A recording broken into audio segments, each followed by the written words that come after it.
Sisi kama serikali kazi yetu kubwa ni moja, unaleta maboresho ya katiba kama ulivyokuwa umepanga, kama ulivyokuwa umepata mkwamo, na sisi tumejiridhisha sasa yanaenda kuondoa mkwamo. Kwa hiyo mchakato utakaoendelea, klabu ya Simba ndio itaweza kuwaeleza jamii kwamba wataanza wapi, wataelekea wapi au wameishia wapi. Sio kazi ya serikali au ya klabu. Sisi kazi yetu ni kuidhinisha nini?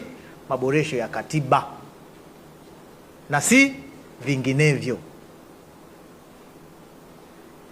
Mimi nikisoma kanuni ile, kanuni ya 18 A, kanuni A ambayo ni ya kanuni ile ya sheria ya Baraza la Taifa kama nilivyo ya 2017, imesema kwa klabu ya wanachama itakayoamua kuuza hisa zake na kuinvite kwamba uwekezaji, basi inaruhusiwa. Sisi tumeruhusu uwekezaji ndani ya nini? Ya klabu. Sijui tunaelewa. Katiba imeruhusu uwekezaji ndani ya nini? Ya klabu.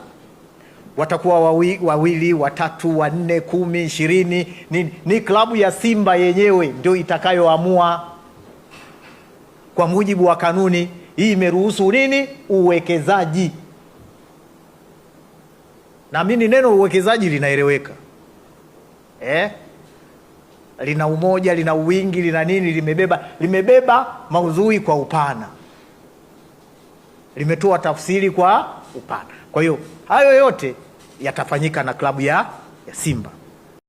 Sisi kama serikali kazi yetu kubwa ni moja, unaleta maboresho ya katiba kama ulivyokuwa umepanga, kama ulivyokuwa umepata mkwamo, na sisi tumejiridhisha sasa yanaenda kuondoa mkwamo. Kwa hiyo mchakato utakaoendelea, klabu ya Simba ndio itaweza kuwaeleza jamii kwamba wataanza wapi, wataelekea wapi au wameishia wapi. Sio kazi ya serikali au ya klabu. Sisi kazi yetu ni kuidhinisha nini? Maboresho ya katiba na si vinginevyo. Mimi nikisoma kanuni ile, kanuni ya 18 A, kanuni A ambayo ni ya kanuni ile ya sheria ya Baraza la Taifa kama nilivyo ya 2017, imesema kwa klabu ya wanachama itakayoamua kuuza hisa zake na kuinvite kwamba uwekezaji, basi inaruhusiwa. Sisi tumeruhusu uwekezaji ndani ya nini?